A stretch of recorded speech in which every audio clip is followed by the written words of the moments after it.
Friends नमस्कार मु सुब्रत कुमार आपण सब जहाँ सुब्रत एक्सप्रेस को स्वागत करुँच आशा कर बहुत भल थे।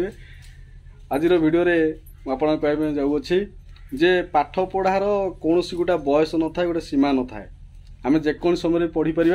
आज मो मिसेस सबुजिमार हूँ माने काली तार रही +3 फास्ट सेमिस्टर एग्जाम रही। आज तार एडमिट कार्ड आम जाऊँ एडमिट कार्ड आने आ सबुजिमा बर्तमान रेडी हो गला लाज कर कैमेरा को आसुना बर्तमान सबुजिमा माने प्रस्तुत होती कॉलेज जीवे आडमिट कार्ड आसला तार एग्जाम अच्छी आ भारी मन दुख करथला पिलाटा कि मु माने मैरेज पर आउ पढ़ी पारिबी न पढ़ी पारिबी किंतु मो बापांकर इच्छा थिला कि मो बहु माने पढ़ू बोली +3 करू बोली तार फास्ट सेमिस्टर काली अच्छी आ पढ़ा पढ़ी सब तार जहाँ अच्छी सब प्रिपरेशन हो जाइए। एबे जिबा मदनपुर कॉलेज एडमिट कार्ड आनिबा काली तार एग्जाम अच्छी।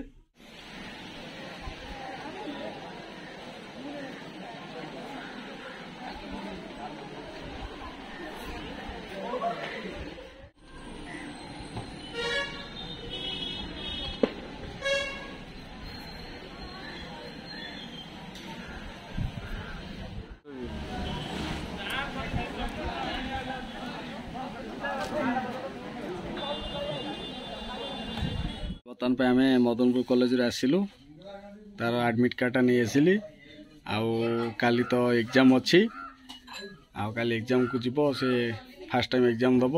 तेणुक मुझे गोटे कथा कहि समस्त को जे शिक्षाटार जो समाप्ति के हुए ना मैरेज पर भी हो पार। जो मैंने पाठ न पढ़ी कौन सी कारणवशत जल्दी मैरेज जल्दी जल्दी समय बर्बाद न करी अधा थिया पाठ को संपूर्ण करंतु। सब जन देखो बहुत खुशी पूरा आसी पूरा शोई पड़ी पूरा गभीर निदर पूरा शोई पड़ी।